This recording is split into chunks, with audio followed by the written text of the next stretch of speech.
All right, first things first. So as you can see, I've drilled the holes for the brake rotor. Next step, get your hardware. And there we go. Okay. So now what I've done is I've put the 6 bolts that I'm going to be putting in.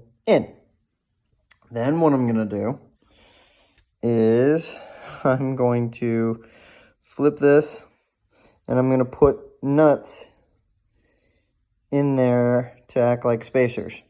So I have 6 of equal size nuts that I'm going to be throwing over these, like I said, to work as spacers.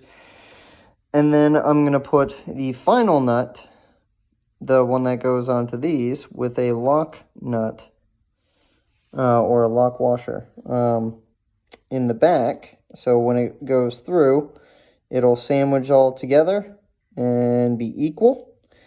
And then it'll lock from the back. So I'll show you that now. I know it probably sounded confusing. I almost confused myself as I was saying it. So I'm going to throw this on right now and show you what the finished product looks like. All right, so you can actually see it here as I'm dropping them on. These are oversized, so they slip right on. Now I'm going to slide this onto this as best I can. Maybe I can do it on camera. Probably not, but I can certainly try. Okay, I got 1 in, 2 in, maybe 3. Hold on. It's going to be tricky. I'm going to do it off camera, so it doesn't take a lot of time, but you get the idea. And then I'll be back with you guys in a second. All right. Hopefully it'll focus. There we go. It's on there. Hopefully that'll give me enough space. If not, I might have to throw another spacer in each one of these. But we'll try that. I'll throw it on the bike after I get it locked in and go from there. But all I have to do is put the last little nuts on each one of these from the backside, and it'll be together ready to test.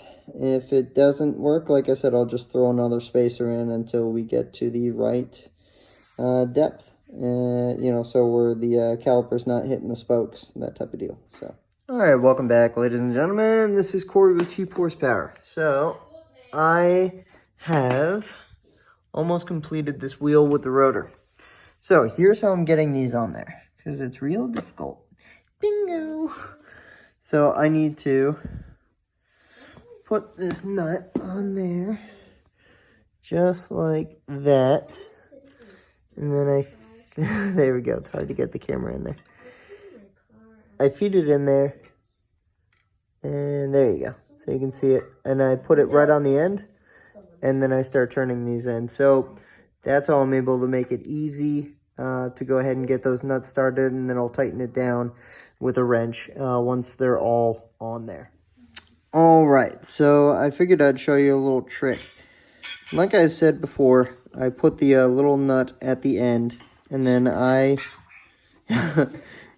would go ahead and put it in, and then once it was on the bolt, I would go ahead and turn the bolt from this side with my other hand, and it would tighten it all together. So as you can see on the back of the wheel, that's where all those little nuts were.